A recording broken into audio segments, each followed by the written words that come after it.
Hello friends, आज हम बात करेंगे क्लास 6 की जो हमारी एनसीईआरटी है पॉलिटी की, उसकी बात करेंगे। इसमें हमने पिछले एक चैप्टर को कंप्लीट कर चुके हैं। ये मेरा दूसरा चैप्टर है जिसका नाम है विविधता एवं भेदभाव। इसमें हम इसको जानने से पहले इसका एक बार रेफरेंस देख लेते हैं कि इसमें बेसिकली पढ़ने क्या वाले हैं।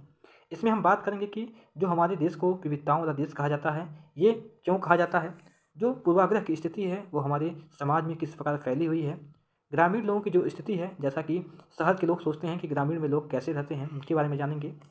जो शहरी लोग हैं वो किस प्रकार अपना जीवन बिताते हैं, उनके बारे में देखेंगे। उसके बाद हम देखेंगे कि जो लड़कियों और लड़कियों में भेदभाव है वो बेसिकली क्या है, किस प्रकार यहाँ पे गुणों को साथ डिफाइन किया गया है कि लड़कियों का गुण क्या हो सकता है, लड़कियों का गुण क्या हो सकता है, जो शुरू से उसके दिमाग में लोगों के द्वारा भरा जाता है। जो यहाँ पे इसके बाद नेक्स्ट में बात करेंगे कि जो रूढ़िबद्ध धारणाएं बनाना, यानी कि जो लोगों के दिमाग में एक धारणाएं बन जाती हैं कि यहाँ के लोग ऐसे ही होते हैं, उनके बारे में देखेंगे कि किस प्रकार उनकी दिमाग में मेंटालिटी बन जाती है। असमानता एवं भेदभाव से किस प्रकार हमारे जीवन में या लोगों के जीवन में इफेक्ट पड़ा है, उसके बारे में जानेंगे। जो यहाँ पे मुसलमानों के विरुद्ध यह धारणा फैली हुई है कि वे लड़कियों को पढ़ने के लिए नहीं भेजते हैं, इसके बारे में देखेंगे कि जो केरल में इसका एग्जाम्पल देखा गया है कि वे मुस्लिम लड़कियों को किस प्रकार उसने शिक्षित किया है और बड़े बड़े पोस्ट में पहुँचाया है। तो इसके बारे में देखेंगे किस प्रकार उसने पहुँचाया है। यहाँ पे हम देखेंगे कि जो भेदभाव का सामना है उसको करने पर हमारे जो जीविका है या जो जीवन है उनमें किस प्रकार इफेक्ट पड़ता है। जैसा कि यहाँ पे आपको दिख रहा है कि पोस्टर पर यहाँ पे शिक्षा व्यवस्था में भी इस प्रकार की जो भेदभाव है देखा गया है कि जो ब्राह्मण के बच्चे हैं उनको चटाई और अच्छी जगह बिठाया गया है और जो शेड्यूल कास्ट के बच्चे हैं उनको अलग बैठाया गया है। यहाँ पे हम बात करेंगे एक बड़े व्यक्तित्व का जिन्होंने अपने कहानी के थ्रू बताया है कि भेदभाव से उनके जीवन में किस प्रकार इफेक्ट आया। और वो कहानी समझेंगे कि वे जब रेलवे स्टेशन पर उतरे थे तो उनको किसी प्रकार की सहायता नहीं दी गई क्योंकि वो महार जाति के थे। हम भीमराव अम्बेडकर की जीवनी के बारे में देखेंगे कि उनका जीवनी क्या रहा है। और हम लास्ट में देखेंगे कि जो समानता के लिए संघर्ष है उन्होंने किस प्रकार किया अम्बेडकर जी ने। उन्होंने किस प्रकार मंदिरों में जाने के लिए संघर्ष किया, किस प्रकार कुएं से पानी लेने के लिए संघर्ष किया। और 1947 में जब भारत आज़ाद हुआ तो उन्होंने संविधान बनाने में भी अपनी जो भूमिका है उसका भी निर्वहन किस प्रकार किया और उस संविधान में यह प्रावधान भी किया कि दलितों के साथ किसी प्रकार का अपमान न किया जाए या जो भेदभाव है उसको भी खत्म करने की उन्होंने कोशिश की है। इसीलिए भारत का उन्होंने संविधान बनाने में भी मदद की है। यहाँ पे भारत का संविधान आपको दिखाई दे रहा होगा। उसके बाद से हम जानेंगे कि इसमें जो क्वेश्चन आंसर दिए गए हैं उनका भी हम डिटेल से एनालिसिस करते हैं। अब आते हैं टॉपिक पे। कई बार जो लोग दूसरे से अलग होते हैं उन्हें चिढ़ाया जाता है, उनका मजाक उड़ाया जाता है या फिर उन्हें कई गतिविधियों या समूहों में शामिल नहीं किया जाता। अगर हमारे दोस्त या दूसरे दोस्त हमारे साथ ऐसा व्यवहार करें तो हमें दुख होता है, गुस्सा आता है, हम असहाय महसूस करते हैं। क्या आपने कभी सोचा है कि ऐसा क्यों होता है? इस पाठ में हमें समझने की कोशिश करेंगे कि ऐसे अनुभव हमारे समाज और हमारे आसपास मौजूद असमानताओं से कैसे जुड़े हुए हैं। हम क्या हैं, हम कैसे हैं, यह कई चीज़ हमारे पर निर्भर करता है। हम कैसे रहते हैं, कौन सी भाषाएं बोलते हैं, क्या खाते हैं, क्या पहनते हैं, कौन सा खेल खेलते हैं और कौन सा उत्सव मनाते हैं, ये सब हमारे रहने की जगह के भूगोल और इतिहास का असर पड़ता है इन सब पर। अगर हम देखें तो संसार में 8 मुख्य धर्म हैं। भारत में उन 8 धर्म के अनुयायी यानी मानने वाले लोग यहाँ पे रहते हैं। यहाँ पे 1600 से ज़्यादा भाषाएं बोली जाती हैं जो लोगों की मातृभाषाएं हैं। यहाँ 100 से ज़्यादा तरह के नृत्य किए जाते हैं। यह विविधता हमारे हमेशा खुश होने का कारण नहीं बनती हैं। हम उन लोगों के साथ सुरक्षित एवं अस्वस्थ महसूस करते हैं जो हमारी तरह दिखते हैं, बात करते हैं, कपड़े पहनते हैं और हमारी तरह सोचते हैं। कभी कभी हम ऐसे लोगों से मिलते हैं जो हमसे बहुत भिन्न होते हैं तो हमें बहुत अजीब और अपरिचित लगता है या लग सकता है। कई बार हम समझ नहीं पाते हैं या जान नहीं पाते हैं कि वे हमसे अलग क्यों हैं। लोग अपने से अलग दिखने वालों के बारे में खास तरह की राय बना लेते हैं। इनमें से कुछ कथन ग्रामीण लोगों को अज्ञानी की तरह देखते हैं जबकि शहर में रहने वाले लोगों को आलसी एवं सिर्फ पैसे से सरोकार रखने वालों की तरह देखते हैं। जब हम किसी के बारे में पहले से कोई राय बना लेते हैं और उससे हम अपने दिमाग में बिठा लेते हैं तो उसे हम पूर्वाग्रह का रूप ले लेती है। हम कह सकते हैं कि उनका जो मन में स्वरूप है वो पूर्वाग्रह का हो जाता है। ज़्यादातर यह राय नकारात्मक होती है, जैसा कि कथनों में दिया जाता है कि लोगों को आलसी या कंजूस मानना ही पूर्वाग्रह है। जब हम यह सोचने लगते हैं कि किसी काम को करने का कोई एक तरीका ही सबसे अच्छा सही तरीका है तो हम अक्सर दूसरों की इज्जत नहीं कर पाते हैं। जो उसी काम को दूसरी तरह से करना पसंद करते हैं। अगर हम एग्जाम्पल लें तो अगर हम ये सोचें कि अंग्रेजी भाषा सबसे अच्छी भाषा है और दूसरी भाषाएं महत्वपूर्ण नहीं है, तो हम अन्य भाषाओं को बहुत नकारात्मक रूप से देखेंगे और परिणामस्वरूप हम उन लोगों की शायद इज्जत नहीं कर पाएंगे जो अंग्रेजी के अलावा भाषाएं बोलते हैं, अन्य भाषाएं बोलते हैं। हम कई चीज़ों के बारे में पूर्वाग्रही हो सकते हैं। लोगों के धार्मिक विश्वास और उनकी चमड़ी का रंग, जिस क्षेत्र में वे आते हैं, जिस क्षेत्र से और जिस तरह से वे बोलते हैं, जैसे कपड़े पहनते हैं, ये सब से उन्हें हम पूर्वाग्रह के रूप में समझ सकते हैं। अगर हम एग्जाम्पल के रूप में देखें तो जैसे हमारे साउथ के जो एरियाज़ हैं, उत्तर भारत के लोग उन्हें सही नहीं मानते, या जो हमारे पूर्वी भाग के एरियाज़ हैं वहाँ पर जो लोग रहते हैं, मणिपुर, मिजोरम, वहाँ पे साउथ वाले या उत्तर भारत वाले उनको सही नहीं मानते हैं, क्योंकि उनको लोग कहते हैं ये चीन से आया हुआ है, क्योंकि उनका जो रंग है या जो उनकी वेशभूषा है वो बिल्कुल तिब्बत से या चीन से मिलती जुलती है। वो ये नहीं समझते हैं कि वहाँ के वातावरण, वहाँ की जो इन्वायरमेंट है उनकी, उसके वजह से इस तरह से उनका फिगर रहता है। यहाँ पे एडिशनल फैक्ट दिया हुआ है कि ग्रामीण के लोग कैसे रहते हैं और शहर के लोग कैसे रहते हैं। इसमें पहला दिया हुआ है कि शहर के लोग क्या सोचते हैं ग्रामीण के बारे में, क्या सोचते हैं। पहला सोचते हैं आधे से ज़्यादा भारतीय गांव में रहते हैं।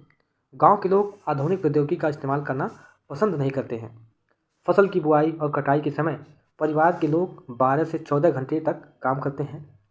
ग्रामीण लोग काम की तलाश में शहर की ओर स्थानांतरण करने को बाध्य होते हैं। अब आते हैं शहर के लोग क्या करते हैं। शहर के लोग में पहला हो जाएगा कि शहरी जीवन बड़ा आसान रहता है। यहाँ के लोग बिगड़े हुए और आलसी होते हैं। दूसरा क्या हो जाएगा, शहरों में लोग अपने परिवार के सदस्यों के साथ बहुत कम समय बिताते हैं। और तीसरा क्या हो जाएगा कि शहरी लोग केवल पैसों की चिंता करते हैं, लोगों की नहीं। और लास्ट क्या हो जाएगा कि शहरों में रहना बहुत महंगा पड़ता है। लोगों की कमाई का एक बड़ा हिस्सा किराए और आने जाने के खर्च में चला जाता है। यहाँ पे जो मैं पूर्वाग्रह की बात कर रहा था उसी में जोड़ते हुए आते हैं आगे। यहाँ पे दिया गया है कि अक्सर दूसरे के बारे में बनाए गए हमारे पूर्वाग्रह इतने पक्के होते हैं कि हम उनसे दोस्ती तक नहीं करना चाहते हैं। इस वजह से कई बार हमारा व्यवहार ऐसा होता है कि हम उन्हें दुख पहुंचा देते हैं। अब बात आती है कि लड़के और लड़की में भेदभाव कैसे होता है। समाज में लड़के और लड़कियों में कई तरह के भेदभाव किए जाते हैं। हम सभी इस भेदभाव से परिचित भी हैं। एक लड़का या लड़की होने का ये अर्थ नहीं है। क्या क्या अर्थ होता है? आपसे कई लोग कहेंगे कि हम लड़के या लड़की की तरह जन्म लेते हैं, या तो ऐसे ही होते हैं ये लोग। इसमें सोचने वाली बात यह है कि क्या यह सच्चाई यही है कि लड़की और लड़के में भेदभाव होना चाहिए? सच्चाई क्या यही है? यहाँ पे कुछ एडिशनल फैक्ट दिया हुआ है कि लड़के और लड़कियों में क्या गुण होते हैं, इसमें बताया गया है। और इसमें आपको बताना है कि कौन सा लड़के का गुण है, कौन सा लड़कियों का गुण है। इसमें पहला दिया हुआ है कि वे बहुत ही सुशील हैं, ये हो जाएगा लड़के का गुण। दूसरा क्या है, उनका बात करने का तरीका बड़ा सौम्य और मधुर होता है, ये किसका होता है? लड़कियों का होता है। तीसरा दिया है कि वे शारीरिक रूप से बलिष्ठ हैं, ये लड़कियों का है। चौथा है वे शरारती हैं, ये भी लड़कों का ही है। यहाँ पे दिया हुआ कि वे नृत्य करने और चित्रकारी करने में निपुण हैं, ये लड़कियों का है। वे रोते नहीं हैं, ये लड़कों का ही है। वे उद्यमी होते हैं, ये भी लड़कों का है। वे खेल में निपुण होते हैं, ये भी लड़कों का है। वे खाना पकाने में निपुण हैं, ये लड़कियों का है। वे भावुक हैं, ये भी लड़कियों का है। ऊपर जो हमने कथन देखा उसमें यहाँ पे वर्णन किया है कि वे रोते नहीं हैं, तो आप देखोगे कि यह गुण आमतौर पर लड़कों या पुरुषों के साथ जोड़ा जाता है, जैसा कि हमने ऊपर आपको बताया। बचपन में जब लड़कों को गिर जाने पर चोट लग जाती है तो माता पिता या परिवार के अन्य सदस्य अक्सर यह कहकर चुप कराते हैं कि रो मत, तुम लड़के हो।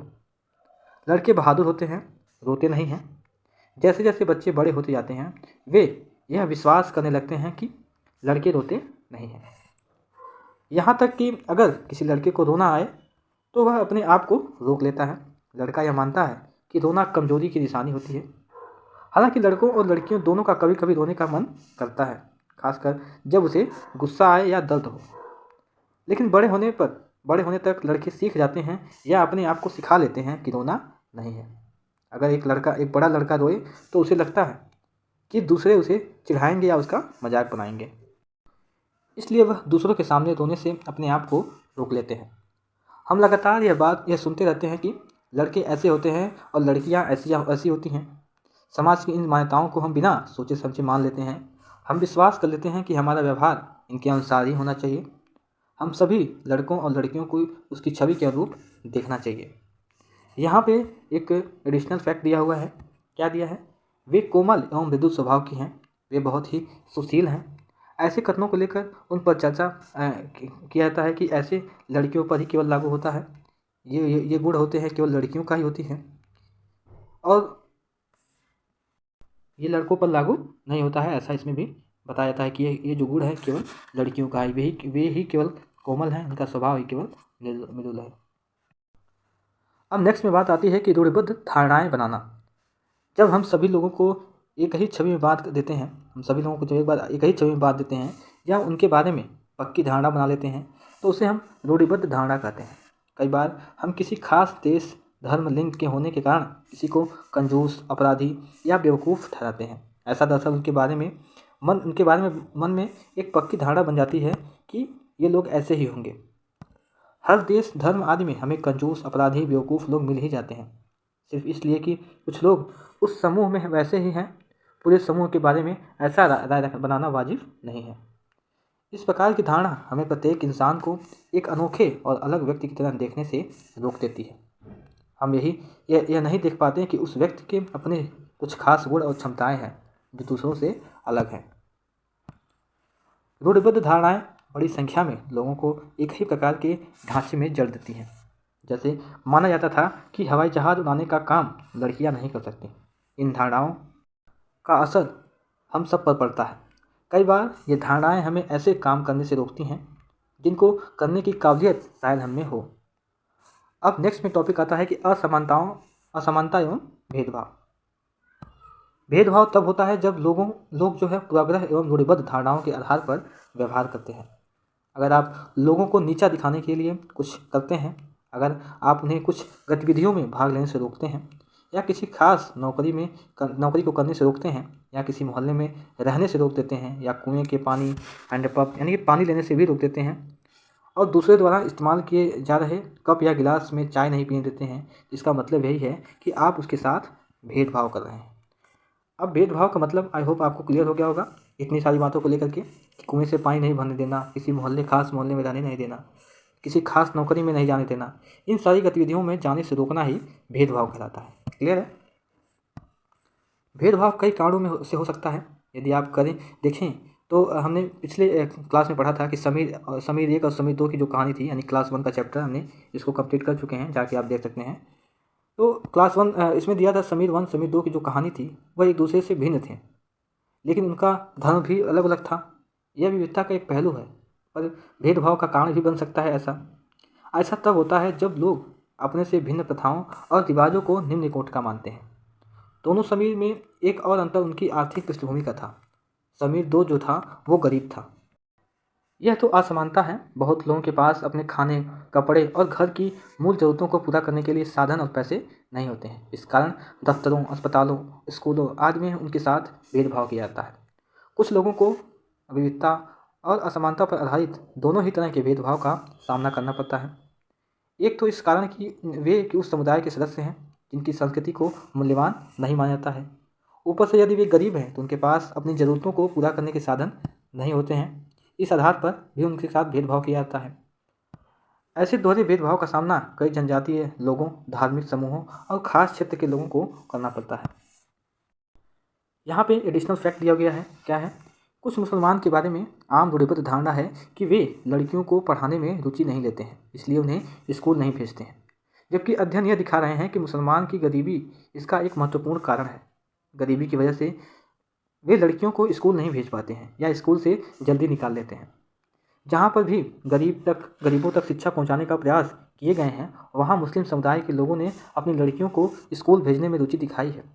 अगर हम एग्जाम्पल के तौर पर देखें तो केरल में स्कूल प्रायः घर के पास हैं। सरकारी बस की सुविधा बहुत अच्छी है वहाँ पर, जिससे ग्रामीण क्षेत्रों में शिक्षकों को स्कूल पहुँचने में मदद मिलती है। उनमें 60% से ज़्यादा महिलाएं शिक्षक हैं। इन सभी कारकों में बहुत सारे गरीब परिवार के बच्चों को स्कूल में जाने की मदद मिलती है। उनमें से मुसलमान लड़कियां भी शामिल हैं। दूसरे राज्यों में जहां ऐसे प्रयास नहीं किए गए हैं, वहां गरीब परिवार के बच्चों को स्कूल जाने में मुश्किल आती है, चाहे वे मुसलमान हों, जनजाति हों या अनुसूचित जाति के हों। जाहिर है कि मुसलमान लड़कियों की स्कूल से गैरहाजिरी का कारण धर्म नहीं, गरीबी है। यहाँ पे दूसरा जो एडिशनल फैक्ट दिया हुआ है, दलित वह शब्द है जो नीची कही जाने वाली जाति के लोगों अपनी पहचान के रूप में इस्तेमाल करते हैं। वे इस शब्द को अछूत से ज़्यादा पसंद करते हैं। दलित का मतलब उन्हें दबाया गया या कुचला गया। दलितों के अनुसार यह शब्द दर्शाता है कि कैसे सामाजिक पूर्वाग्रह और भेदभाव ने दलित लोगों को दबा कर रखा। सरकार ऐसे लोगों को अनुसूचित जाति के वर्ग में रखती है। यहाँ पे जो आपको फिगर दिख रहा है, ये मास्टर है, ये ब्लैक बोर्ड पे पढ़ा रहा है। यहाँ पे कुछ ब्राह्मण लड़के बैठे हुए हैं और यहाँ पे शेड्यूल कास्ट के बच्चे बैठे हुए हैं। इस प्रकार का भेदभाव जो है वो असमानता को दिखाता है और भेदभाव को दिखाता है कि जो बच्चे हैं, यहाँ पे ये शिक्षा का मंदिर है, यहाँ पे लोगों के साथ भेदभाव करना उचित नहीं था, लेकिन फिर भी यहाँ पर ब्राह्मणों के लिए एक अलग और शेड्यूल कास्ट के लिए यहाँ पे अलग दिखाया गया है। यही जात के आधार पर यहाँ पे भेदभाव किया जा रहा है, जबकि गरीबी का जो मेन कारण है जो भेदभाव का मेन कारण है वो गरीबी ही है, जाति नहीं है। अब बात आती है कि सीढ़ी के तले में रखा गया उनको अछूत और अयोग्य कहा गया, ऊपर से कनेक्ट है, ठीक है। जात प्रथा के नियम एकदम निश्चित थे। इन अछूतों के दिए गए काम के अलावा और कोई काम करने की इजाज़त नहीं थी। अगर हम एग्जाम्पल के लिए देखें तो कुछ समूहों को सिर्फ कचरा उठाना, मरे हुए जानवरों को गांव से हटाना की इजाज़त थी। ऊंचे जातियों के लोगों के घर में घुसने और गांव के कुएं से पानी लेने, यहाँ तक कि मंदिर में घुसने की भी इजाज़त नहीं थी। उनके बच्चे दूसरी जाति के बच्चों के साथ, जैसा हमने फिगर में आपको दिखाया, उनके बच्चे दूसरे जाति के बच्चों के साथ स्कूल में बैठ नहीं सकते थे। इस तरह ऊंची जाति के लोगों को जो अधिकार हासिल था उससे उन्होंने तथाकथित अछूतों को वंचित रखा।